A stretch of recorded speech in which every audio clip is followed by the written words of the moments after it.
Hey, I'm Ryan Reynolds. Recently, I asked Mint Mobile's legal team if big wireless companies are allowed to raise prices due to inflation. They said yes. And then when I asked if raising prices technically violates those onerous two-year contracts, they said, "What the f*** are you talking about, you insane Hollywood ass?" So to recap, we're cutting the price of Mint Unlimited from $30 a month to just $15 a month. Give it a try at mintmobile.com/switch. $45 up front for 3 months plus taxes and fees. Promo rate for new customers for limited time. Unlimited more than 40 gigabytes per month. Slows full terms at mintmobile.com. Millions of people have lost weight with personalized plans from Noom. Like Evan, who can't stand salads and still lost 50 pounds. Salads generally for most people are the easy button, right? For me, that wasn't an option. I never really was a salad guy. That's just not who I am. But Noom worked for me. Get your personalized plan today at Noom.com. Real Noom user compensated to provide their story. In 4 weeks, the typical Noom user can expect to lose 1 to 2 pounds per week. Individual results may vary. There's never been a faster or easier way to start your weight loss journey than with PlushCare. PlushCare accepts most insurance plans and gives you online access to board-certified physicians who can prescribe FDA-approved weight loss medications like Wegovy and Zepbound for those who qualify. Take charge of your health and speak with a board-certified physician about a weight loss plan that's right for you. Get started today at plushcare.com/weight-loss. That's plushcare.com/weight-loss. plushcare.com/weight-loss.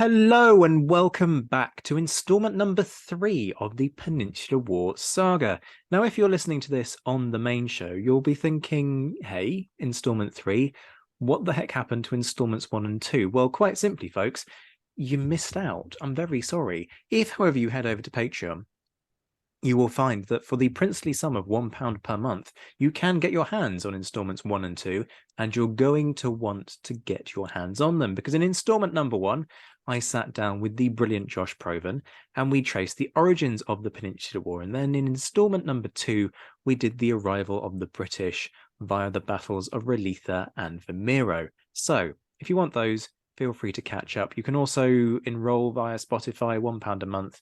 I know it's very mean to put all of this really good content behind a paywall, but you've heard the story behind it all by now. It's cracking stuff, hours of content. You're going to want to invest. But today, you get this one for free. And you're going to enjoy this, because far too often when it comes to Peninsular War stuff, all we ever bother to do is the stuff about the British, which is, yes, very interesting, but it rather misses the point that there's a whole Spanish story about Spanish people living in Spain, where this war is being fought, who have their own reactions. And so today we're going to start to look at the Spanish side of things. And I am joined by the brilliant Silvia Gregorio-Sainz.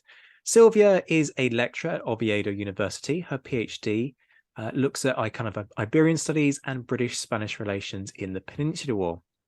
She's a particular expert on the region of Cantabria and Santander and the way in which the war kind of unfolded in the region.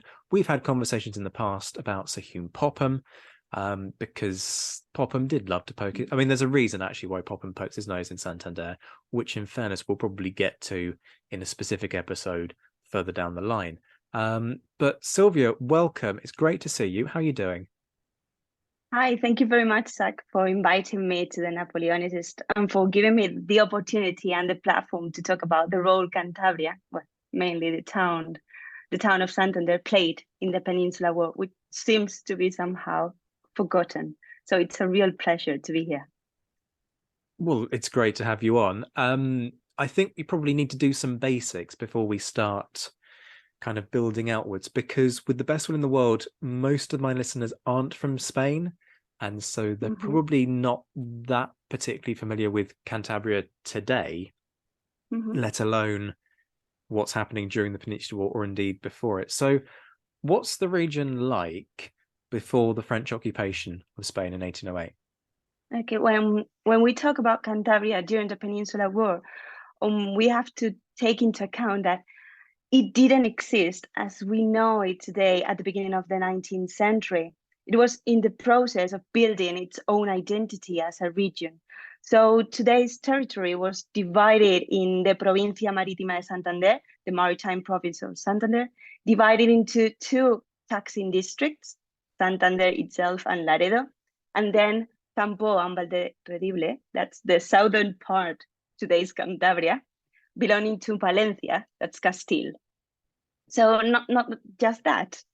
The territory was divided, but there was another difficulty to be added. That's at that time, both Spanish and British sources used different names to refer to that territory. Santander, La Montaña, Cantabria, and also to its main town, Santander. That was referred to Ander, Andero, Santander.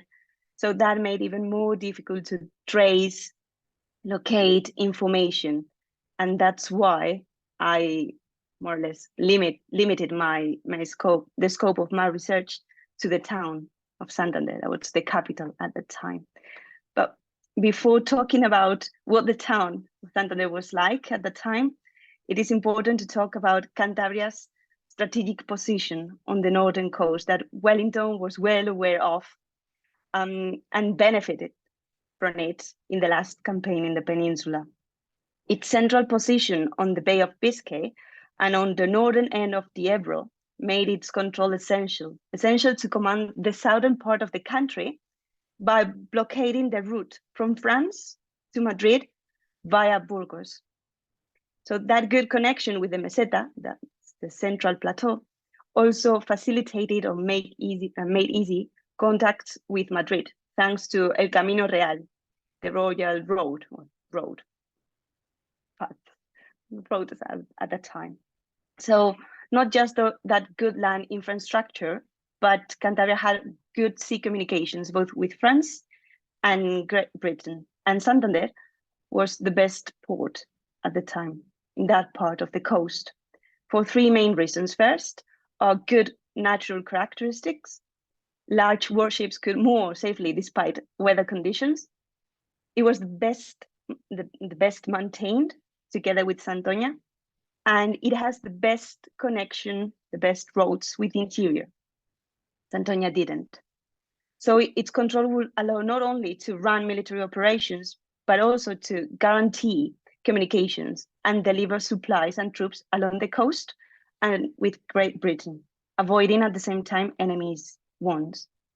And British engineers and officers, for example, Captain Digby from His Majesty's ship Cossack and Captain Birch, were aware of that and transmitted it in their dispatches to the British government.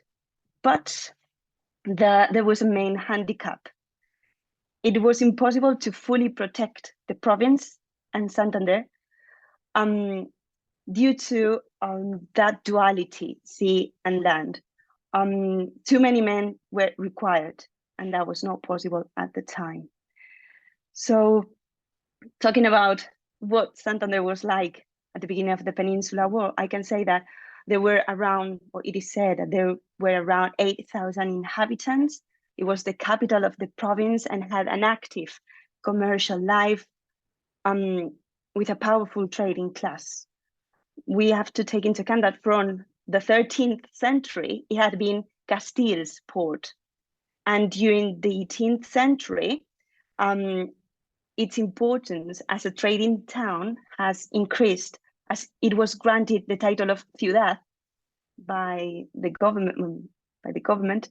It was authorized to trade with America, and the Royal Consulate of Sea and Land was created in Santander. So it became a commercial access hub in the peninsula, together with other Cantabrian ports. And that had 2 main consequences. First, Cantabria was not unknown. Great Britain was not unknown in Santander, neither was the Cantabrian capital unknown in Great Britain. There were constant trade relationships from the 14th century, although a bit weak, between a powerful country and a backwards, let's say, territory. So raw materials were exported and manufactured products bought. And there were also military contacts, but hostile ones. and also even cultural ones, because there was a reduced British colony in Santander connected to trade and industry. So not sure whether that answers your question, Zach. I mean, that's a geography lesson, like a social history lesson, an economics lesson, all rolled into one. I literally have nothing else that I could possibly think of to ask at this stage. So I'm gonna actually no. What I am gonna ask on that is, what's the kind of general attitude towards the monarchy like within the region at this point in time? And the reason that I'm asking that is purely that we have this automatic assumption that because of what Napoleon does to the Spanish monarchy, everybody, literally everybody, suddenly goes, this is unacceptable, stamps up and down and rises up against the French, which isn't actually a fair reflection of the fact that it's a society with a wealth of opinions on a long continuum, and actually some people are probably quite pleased about, you know, Bonaparte's attempts to sort of come in and reform the country, even if it is at the point of the bayonet. Mm-hmm. So what's that kind of connection like with monarchy? Is this quite kind of a small c conservative type of region? Is this a region that's probably more likely to identify with Ferdinand and where he wants to go with things? Or is it more sort of radical Bonapartist, revolutionary in its outlook?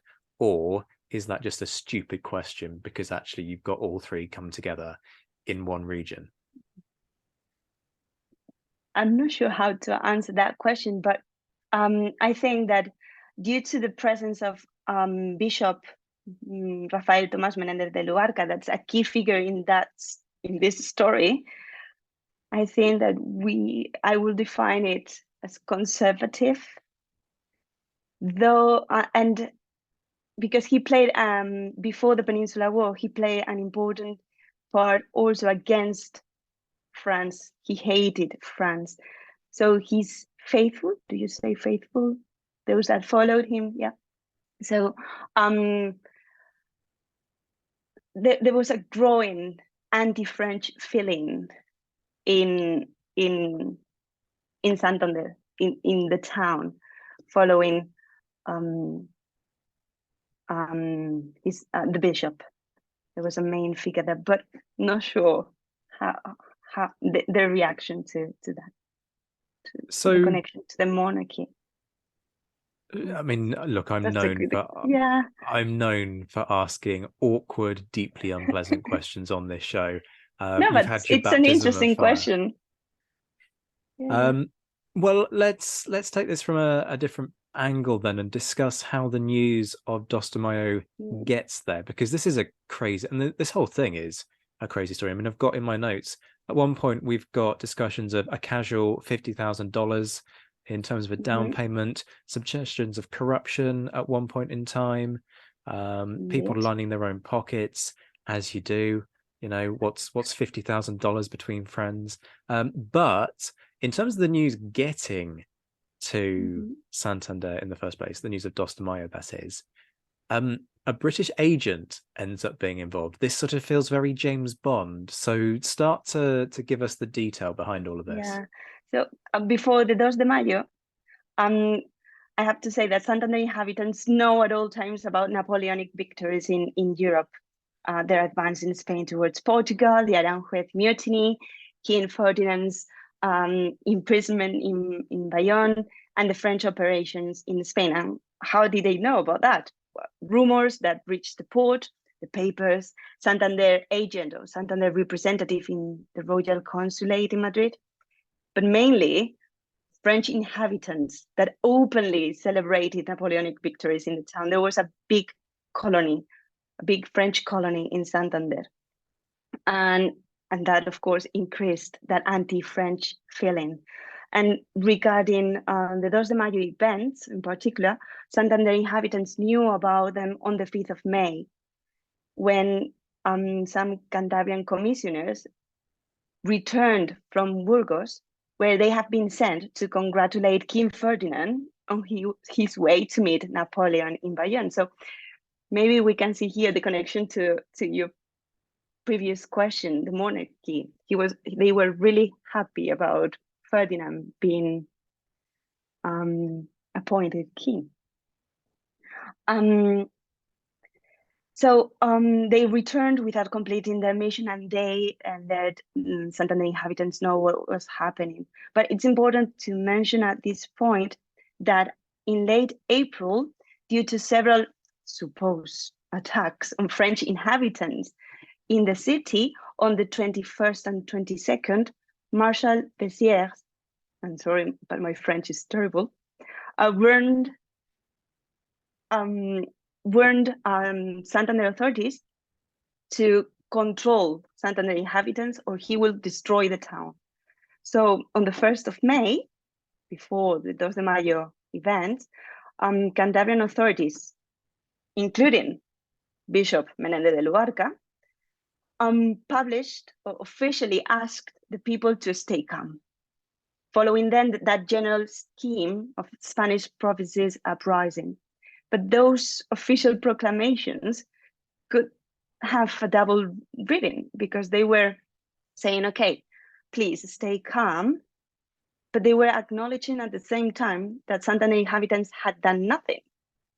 So weren't threatening them to be punished for something they have not done might spur some conspiracy or encourage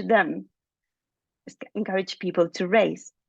And in the same vein, Bishop Menendez de Luarca, that knew what was happening in Asturias, that intention to face Napoleon, surveyed the most important inhabitants in Santander on their view of a possible uprising in Santander. And the results are quite surprising because on the 22nd of May, he published a proclamation, a document encouraging Santander people to take arms. So we see that the uprising was already in the mind, both authorities and the people. And going back to 2 de Mayo, Santander inhabitants knew more details from a first-hand witness, the one you mentioned before, the British agent in Santander, that's the consul John Hunter, that arrived in Santander on the 18th of May. He had been transferred there from Madrid, where he was responsible for the exchange of prisoners, following French authorities' order. He had asked to be sent to Andalusia, but French authorities rejected the idea. They didn't consider it proper and sent him to Santander instead.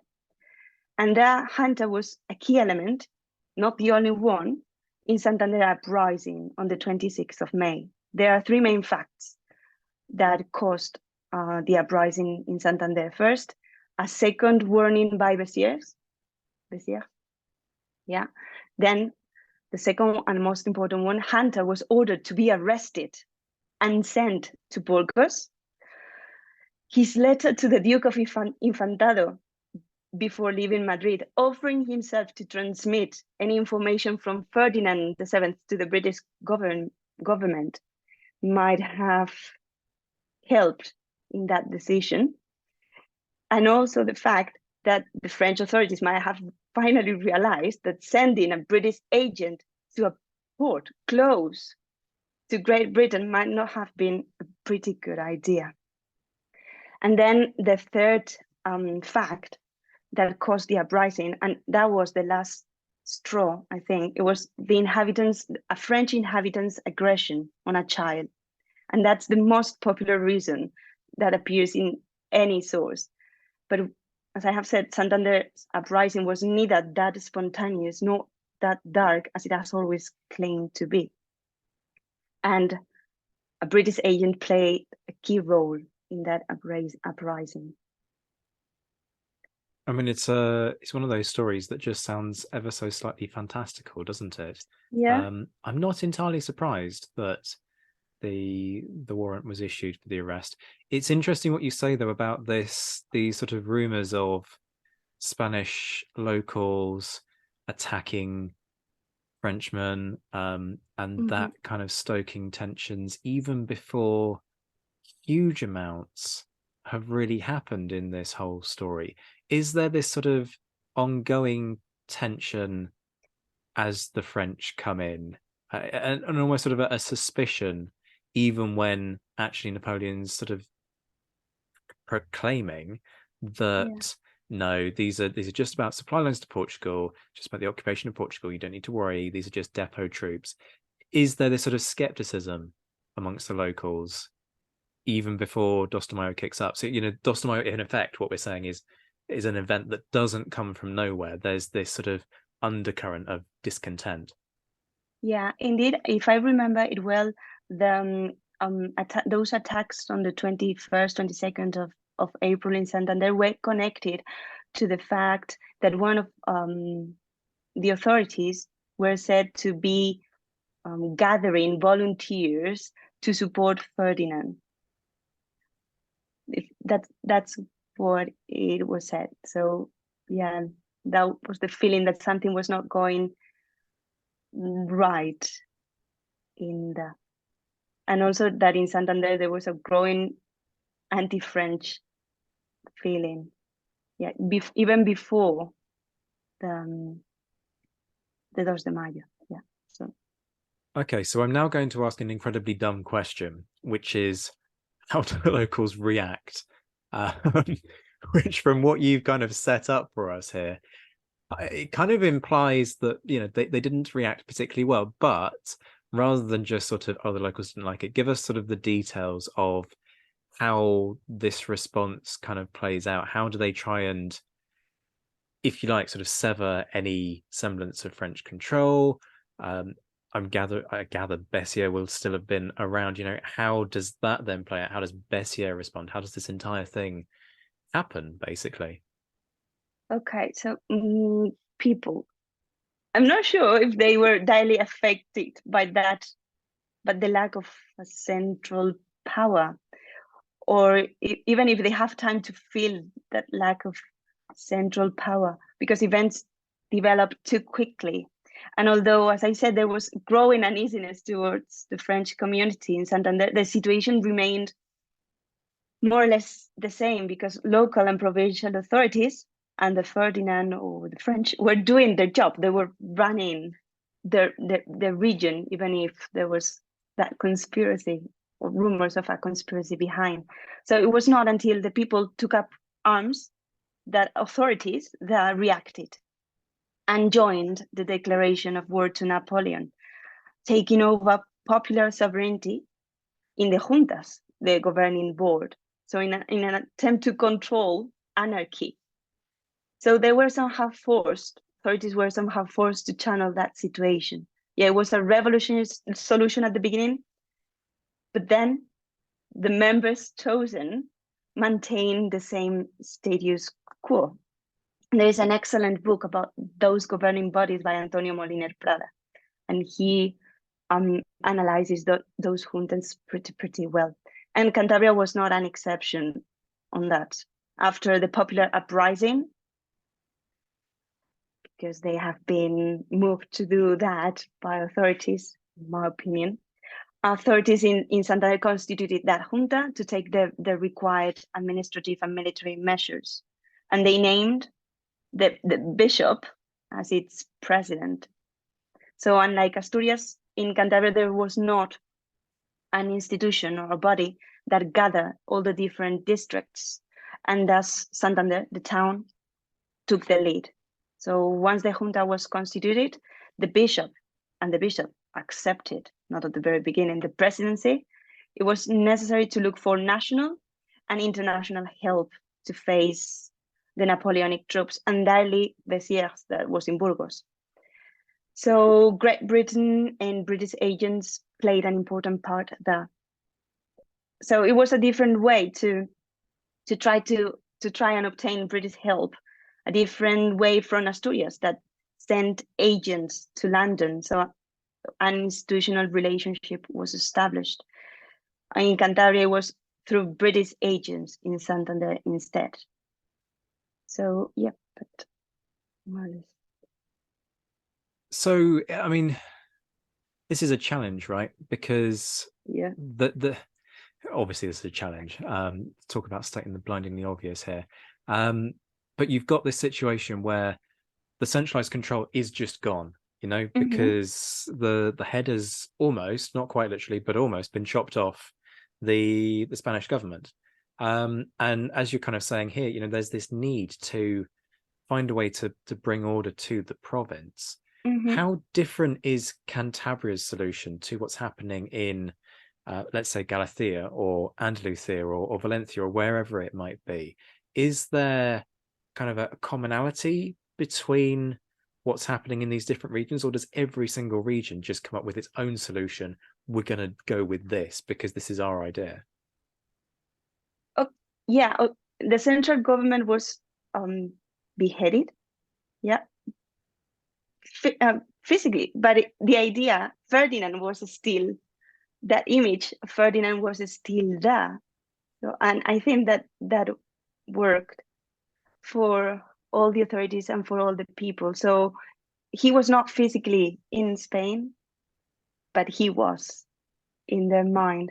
And regarding the solution adopted in Cantabria, I think that it's quite similar for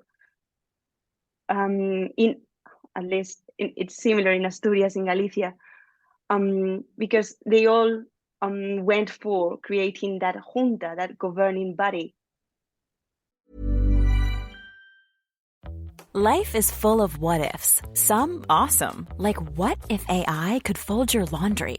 And some, well, less awesome, like what if you have unexpected medical costs? United Healthcare can help get you covered with Health Protector Guard fixed indemnity insurance plans. They supplement your primary plan to help you manage out-of-pocket costs. No deductibles, no enrollment periods, and especially no more what-ifs. Visit uh1.com to find the Health Protector Guard plan for you. Hey, I'm Ryan Reynolds. At Mint Mobile, we like to do the opposite of what Big Wireless does. They charge you a lot, we charge you a little. So naturally, when they announced they'd be raising their prices due to inflation, we decided to deflate our prices due to not hating you. That's right. We're cutting the price of Mint Unlimited from $30 a month to just $15 a month. Give it a try at mintmobile.com/switch. $45 upfront for 3 months plus taxes and fees. Promo rate for new customers for limited time. Unlimited more than 40 gigabytes per month slows. Full terms at mintmobile.com. I'm not an expert on this, but I think that because they knew how those governing body worked, and they were used to them. So I think that all provinces went for that to try to give a solution and to control people somehow, because they wanted to avoid somehow revolution too. It was a revolutionary solution, but without revolution. So the only way they knew to control that, it was taking constituting those governing bodies.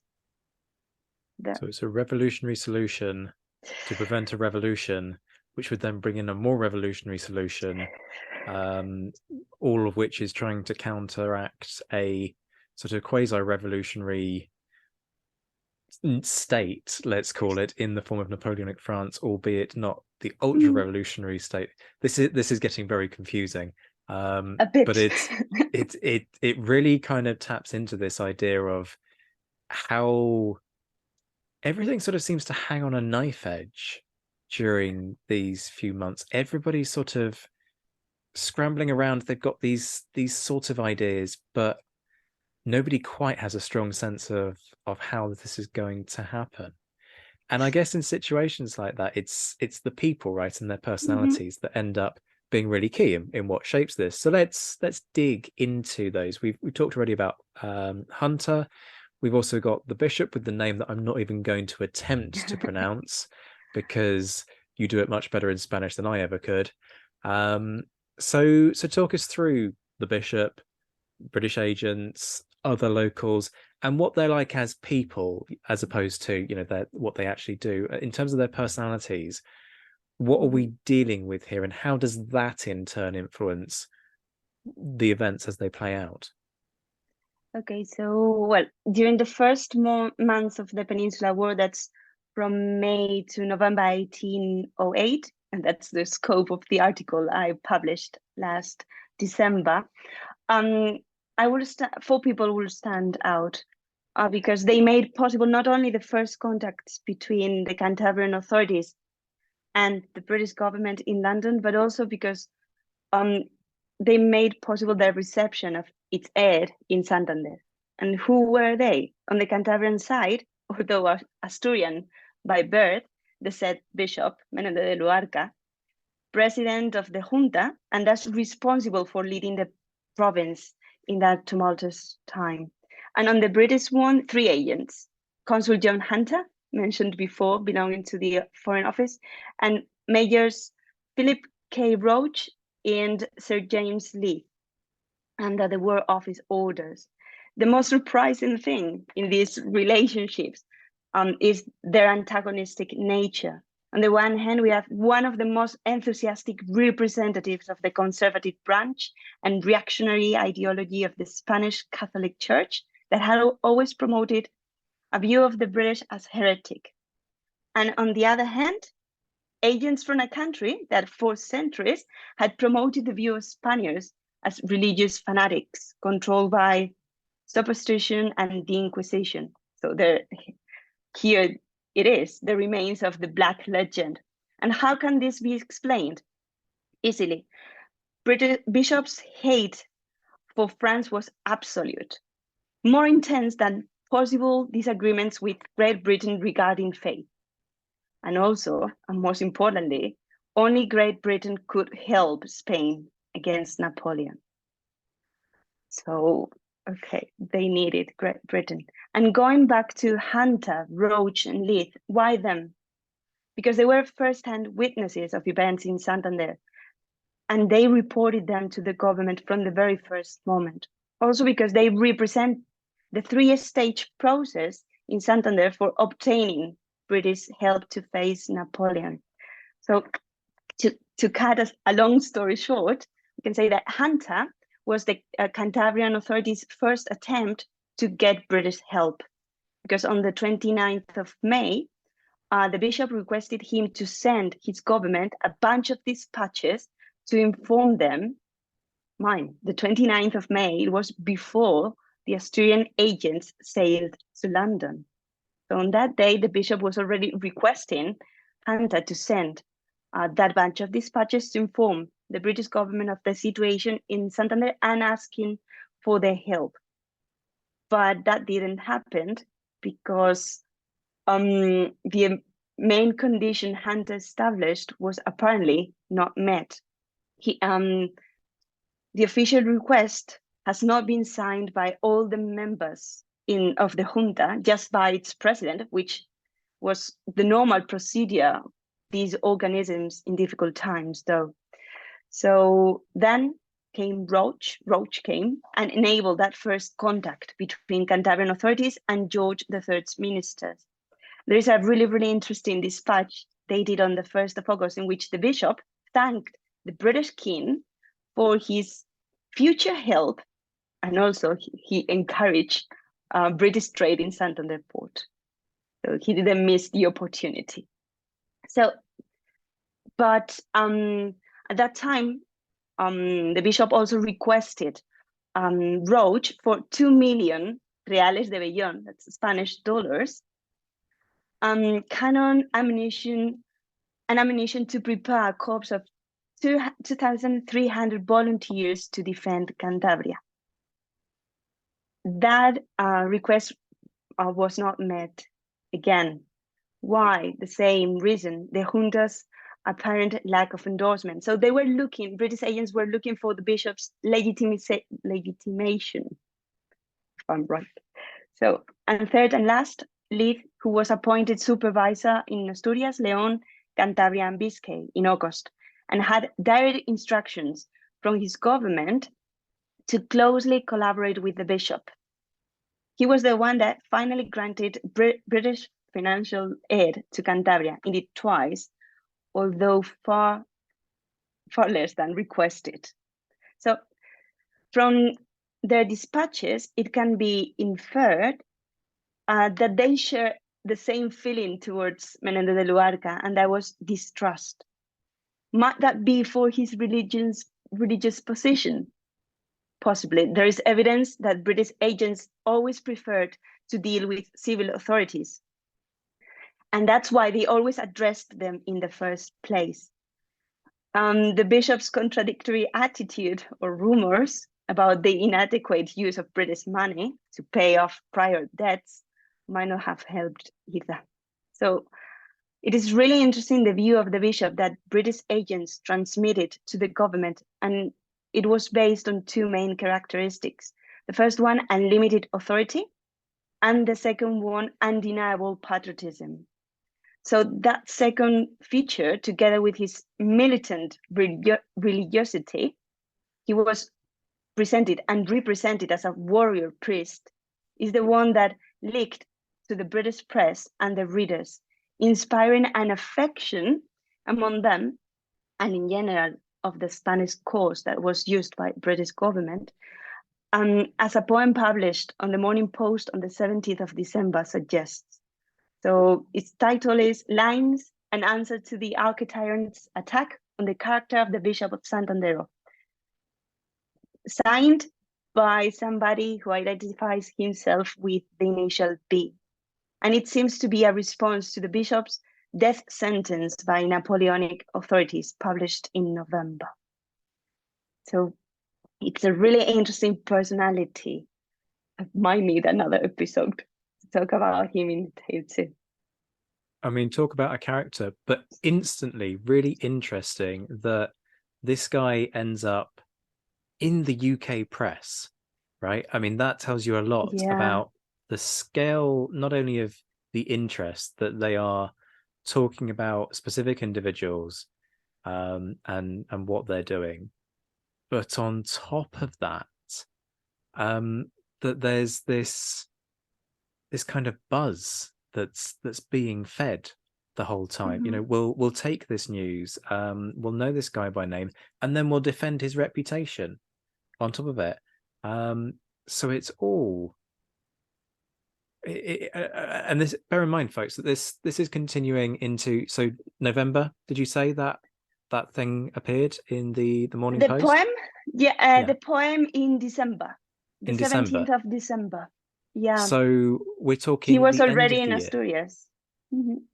I mean, this is Peninsular War fever in action, right? Although Indeed. I would make the argument that actually Peninsular War fever doesn't entirely go that fade into the distance that much, because there's often this thing in the press of just taking little snippets and chucking them out there and sort of maintaining that general interest. We've talked about what the authorities want, and it chimes very neatly with what I was saying to Josh way back in episode 1 of what the Spanish really don't want at this moment in time is an army. They want money, more money, a little bit more money, and some guns and ammunition. That would be lovely. They do get some money. They don't get an awful lot, though, do they? So, for context, Asturias gets $450,000. Cantabria gets $50,000. Why? Why this unevenness? I mean, I guess one of the questions is, why does Asturias get quite so much? But also, then, by extension, why does Cantabria get quite so little? Okay, I've been asking myself that same question, but there are several factors that might explain, external and internal factors that might explain that. Internal factors, the decisive one would be a really long French occupation. But if we focus on those first months, why the few money given to Cantabrian authorities? Just $50,000. First, because Santander's interlocutor, the bishop, might have had something to do in that. As I said, British agents distrusted him, religious possession, rumors, contradictions. He was full of contradictions. He expelled Asturian troops from Santander, but asked Lee to intervene to defend the province. He requested help, but rejected anything but for money. He seemed to collaborate, but didn't want to offer detailed reports of needs and expenses. So I'm sure that had something to do with the few amount of money, but also the fact that British agents didn't quite seem to understand how the juntas worked internally, and that led them to interpret the bishop's decisions or actions as an example of his authoritarian personality, who wanted to act behind the junta's back, which at this point was not the case. And finally, the different way of addressing the British government, different from Asturias, via its agents on the northern coast, might not have been that effective. But neither Asturias, but Asturias one was a bit more effective than Cantabria's one. And regarding those external factors, we should bear in mind that Asturias' requests were supposedly done on behalf of several provinces, and among them, Cantabria. The main problem was the coordination among provinces to distribute British money, that it was not effective. And there were quite a lot of arguments about that. The solution created the Junta Central. They were responsible there from dealing with the British ally getting money, ammunition, all that, and distributing it. However, we have to take into account to remember that Santander benefited somehow from the money received in Asturias from Great Britain. But it was not because Asturian authorities share it, but because British agents on the northern coast distributed that money. They received that in that way. So that might be the answer. So I'm loving the underhandedness of what Asturias is doing here as a region. So they claim that they are requesting money on behalf of many regions within Spain. Was that ever so slightly duplicitous? Was there any indication that they were actually having conversations with Cantabria and other regions in order to actually distribute that money? Or is this very much a case of them sort of saying, yeah, you just need to pay us the money for all of the regions. We'll handle how it gets handed out. You don't worry. And actually, there's every intention of keeping this money for themselves because they absolutely see that Britain is just hurling money at Spain at this moment in time without really knowing what it's getting spent on and not really seeming to care much either. Well, I know there is little evidence for initial contacts between Cantabria, Santander, and Asturias to coordinate requests. But then I do not have more evidence of any more contacts to distribute the money. Maybe because also Santander was occupied by the French from November 1808. But what about before? So, yeah, I'm not sure. Complicated times. I mean, they weren't they? I mean, nothing about this was simple. Yeah. And let's just make it a little bit more complicated and throw the guerrillas into the mix, because already they're playing a role in this story. You know, this perception that it takes time. Well, of course, it takes time to form a guerrilla band. That's a given. But they're involved even in the first few months of the war. So what are they doing? And I guess this particular band that forms in the Cantabrian region, how does it come into being?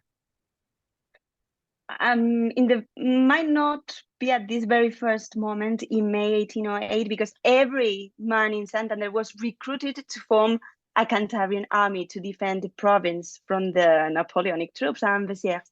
In fact, the most popular Cantabrian guerrilla leader, Juan López Campillo, that was born in 1788, so was quite young when the Peninsular War struck, was part of the Primer Armamento Cántabro, the first Cantabrian army. So he participated in the fight in El Escudo, that's the mountain pass to enter Cantabria, in June. After Santander was occupied, he joined in 1809 Cuevillas el Mayor's guerrilla party in La Rioja, and later returned to Cantabria to have his own guerrilla band, Los Vengadores de Cantabria, the Avengers of Cantabria. And there are no evidence of contacts with British agents before 1811. At that time, we have to bear in mind that guerrilla bands were undergoing a regularization process by which the guerrilla groups on the northern coast were included. I'm not sure if that's the word, included in the 7th Army under Mendizábal. So Campillo's one was included in Porlier's División de Vanguardia Cántabra. And those contacts with British agents were connected to requests, deliveries, but not just that, military and informative missions too. And between July 1811, Campillo was given muskets, guns, cartridges, swords by Captain Johnston, that was Walker's aide-de-camp, on 3 occasions. And even in 1812, 200 muskets were given to Campillo by Popham. Popham is again here. He even took part in Popham's operation in August in 1812 to free Santander. So I think that a further analysis of that relationship between British agents and the Cantabrian guerrilla, and also the guerrilla in Cantabria, that's not the same, is needed, because there is evidence that there were far more contacts and collaboration that has been actually acknowledged, but haven't had the time to analyze it yet.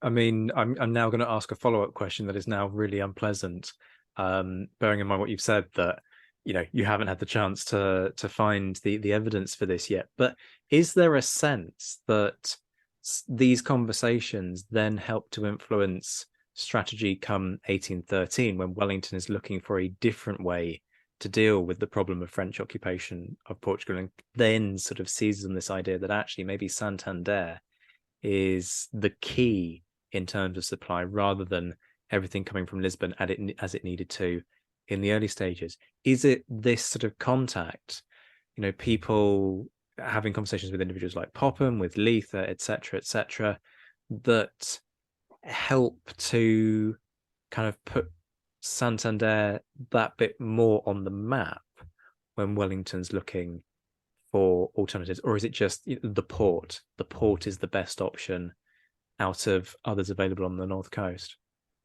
It could be, because diversionary operations on that coast, there were several Anglo-Spanish amphibious operations and lots of diversionary operations at the time were really helpful to divert French troops from other operations. So yeah, it might have helped in Wellington deciding for Santander's port. Yeah, that's a really good point that you've made very gently there, which is I've just gone and forgotten the whole thing that happens in 1812, i.e. the year before 1813, where Popham descends on the coast with a kind of mini flotilla and just ruins Caffarelli's summer by sailing up and down, landing. Yeah, that's exactly probably more key. Yes, good point. And Popham being there show the potential of Santander port for Wellington. He said, you have this port here, you can use it. Let's rewind back to the guerrillas. This is the story of this band is one of those that particularly captures the British imagination. This is another one of those stories that's back in the press, back in the UK, right? Tell us about this. It's not directly connected to the guerrilla, but to the bishop again, and his supposed defense, sword and crossing in hand of the province. At the end of June, news reached Santander about a French advance through Reynosa, and then the bishop, together with a group of volunteers, decided to go there and reinforce General Velarde there, that was defending that position. So there, according to regional sources, British reports, the press, the bishop faced the enemy. So can you imagine that? A bishop dressed as such on his horse or mule, leading the troops, blowing his sword. It's quite an impressive image that reminds me of the Crusades somehow. And that is the most repeated episode in the British press. And due to that, he was seen as the epitome of the Spanish patriot. And the Black Legend, again, might have had something to do here, because the image of that fanatic clergy fitted perfectly. So that was a pretty good image. But unfortunately, he might not have had the opportunity, was creation, to confront the enemy. Because when he arrived there, the troops were said to be withdrawing. So he just led them to Potes. That was the core of Cantabrian resistance. So it was all representation, creation. And straight away you can draw a direct line from those press reports all the way through to the caricatures that get produced, right, of Spaniards dressed up in either sort of the sort of thing that Spaniards were probably wearing in the 16th century, loading guns, or priests and nuns, casually knifing Frenchmen, and all these kind of tropes that appear in Gilray's caricatures, amongst others. So it's really interesting that this is a story that, as you say, possibly because of the lack of understanding and the tropes, what's the word I'm looking for? I'm not quite looking for the word xenophobia. I'm looking for words fail me, but the negative, and I don't know what the word is. I do not know what the word is. This is so frustrating. It's becoming funny. Because of the perception, the negative perception that people will go with that, because I'm floundering and people don't want to listen to seconds of dead air on this podcast, because of the negative perceptions attached with, like you're saying, Black Legend and this idea that all of the Spanish people are Catholics, and because we're a Protestant nation, we don't like the Catholics, and so therefore they're backward, and all of these other tropes. That it all just kind of works quite nicely, because there's a ridiculousness to this, right? This idea that priest in full robes, on mule, riding into battle against Napoleon's battle-hardened warriors. These are things that you can spin endlessly to be so fantastical that they're kind of funny. Indeed. It lends itself quite well. So there are two occupations of Cantabria during this period that we're focusing on. The first is just within June 1808, right? So what happens, and why does this only last a short period of time? Yeah, indeed, there were three all around the Peninsular War. There were three occupations during this first time, two, as you said. So the first one, on the 4th of June, once Napoleon knew about Santander's uprising, he ordered Bessières to go there and calm the town down. But he didn't follow his orders and ordered Merle, who was already in Reynosa, to go with his troops to Valladolid to put down the uprising there. Quite a mistake, because Santander inhabitants understood that as a victory and encouraged them to keep fighting. So that made Napoleon furious for the strategic importance Santander had at the time too. So once Valladolid was apparently calmed, Merle and Ducos advanced to Santander without much opposition. Here is where the bishop's episode feed. And he entered the town on the 23rd of June. And as you said, it was pretty short, just a fortnight, because of that duality, sea, land, we have already been talking about, it made it impossible to fully defend Santander and even Cantabria without a huge amount of troops. So at the beginning of July, Reynosa was in a state of insurrection, and Merle had to go there, leaving a small garrison in Santander. The thing is that on the 12th of July, French troops in Santander were evacuated for two reasons. Those troops were required to protect Bezier's rear in his way again to Valladolid, and more importantly, Anglo-Spanish operations to free Santander.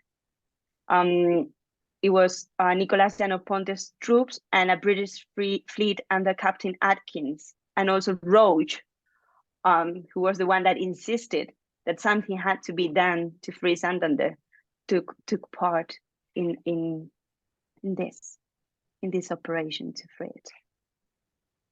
Okay, so then a second one comes. Is this the one sort of Napoleon comes south, and then the Peninsular War almost gets wrapped up in the course of that brutal for all sides winter campaign, where Napoleon just sort of sweeps all of the Spanish forces before him, and then goes back north before everything's quite been mopped up. Yeah, and in fact that was the longer one, because it lasted 3.5 years, from the 16th of November 1808 to the 3rd of August 1812. Yeah, it did. Yeah, I can expand on that. Do you want me to? Okay. Please do. Yeah, so on those very first months that were quite turbulent, and in November, the French advance, as you said, in the Basque Country, forced the Spanish troops under Blake, including the Marqués de la Romana's troops too, that had just joined the Spanish forces in the area, forced them to withdraw and from Biscay. And after the defeat of Espinosa de los Monteros, it was impossible to hold the French back, even if Lee tried to do so. And then French troops occupied Santander and its province once more on the 16th of November. That showed the importance of defending Cantabria, Santander, because it was key to hold the French back. Once the French were in Santander, they would advance to Asturias and even Galicia. And at that time, Santander capitulated. It was left in the hands of the mayor, Bonifacio Rodríguez de la Guerra, and because the bishop had to run away due to the death sentence in British ships, first to Asturias and then in 1809 to England. That's a different story. So from November 1808 to August 1812, the Royal Navy acquired more importance because Great Britain had to intensify the blockade on the coast to prevent French communications and delivery. So as we said before, there were plenty of diversionary operations and 6 Anglo-Spanish amphibious operations to free different coastal towns and villages in Cantabria, mainly Santander and Santoña.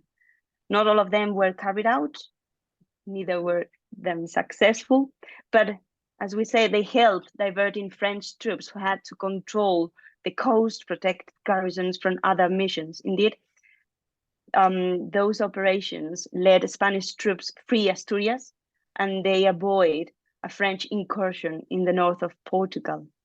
And I would say that the most important example of those amphibious operations took place in October 1810, when, following the Regency's orders, Mariano Renovales and the Commodore Robert Menz conducted an operation to free Santoña.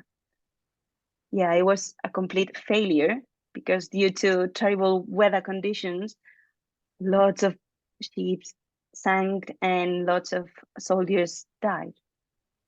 But okay, it was an attempt in that direction. And the closer Wellington got to the northern coast, the more diversionary operations took place on the coast. And naval operations were even more important in 1812, as we said, just to reinforce the 7th Spanish Army, to divert troops of Wellington's advance and to open new channels of communication with him. It was essential to get control of the main ports on that part of the coast, and Popham got into action. I mean, Popham would love the fact that we're talking about him in a Yeah, podcast sure. that's essentially about Cantabria. You know, even in Spanish history, I am important and popular and well known, is how he would absolutely spin it. If Jackie's listening to this, she will be cackling right now because she knows it's true. Yeah, indeed. This has been really interesting. Just one question, I guess, to round things off, because I'm always interested in how different nations remember conflicts. I guess I wonder if there's sort of a regionality to memory of the Peninsular War in Spain, and I don't know if that's the case or not, but I'm just curious. It's not like Britain where we never get occupied, so we don't have those sort of local connections and memories. What is modern memory of the Peninsular War like in Cantabria specifically today, and how, if at all, does that vary with the rest of Spain? I think that's the most difficult question to answer, because I think that Santander has been the great forgotten in the Peninsular War. As big battles did not take place here, it seems to be forgotten. But it played a really, really important part in the general development of events, and people suffer the consequences of war even after the war was over. In the case of Santander, Santoña was still occupied in 1814. It is true that from the bicentenary of the Peninsular War, there had been fantastic attempts to give its place to Santander by large Cantabria. Books, articles, conferences. There have been works that had helped to contextualize events in Cantabria, works directly connected to Cantabria by, for example, Sánchez Gómez or Palacio Ramos, that reviewed and updated important events in Cantabria. And they have also given a bit more of importance to British intervention in specific events. However, a detailed analysis and a systematic analysis of primary sources connected to British presence and actions in Santander is still pending, and that was still pending. And that's why I started my PhD on that, because I wanted people to know about British presence and performance in Santander, because that might help us understand better the history of the province and what happened in here. So from time to time, there are events in Cantabria connected to the Peninsular War. They are organized. For example, last year, there was an exhibition in the Provincial Archive regarding the Peninsular War, and several conferences took place on the issue too. And local people seem to be quite interested in the issue. And also they are quite surprised about British presence and importance in Santander at that time. But I think that there's still much to do regarding the Peninsular War and British presence in Cantabria, because right now I think much more could be done for people to know and to remember. That I think is key. I was going to say, you are the go-to person on this topic right now. Why was this the thing that grabbed you? Are you local to the region? Did you grow up there? I'm from there. Yeah, I was born in a village close to Santander. It's called Torrelavega. Yeah. And when I was helping Alicia Laspra investigating, I started seeing references to Santander, and I got really interested about that. And as not much had been written on that, I said, okay, that's my topic. There you go. And the rest, they say, is history. Silvia, It's been great talking to you. You are on Twitter, I believe. Yes. Is that the place for people to go if they want to ask further questions about this? What's your Twitter handle? Oh, wait. Silvia Gregorio. Okay, folks, usual That's it. story. There's a description to every episode. I put the Twitter handles of all of my guests in the relevant one. So just click the description. You'll find Silvia's Twitter handle.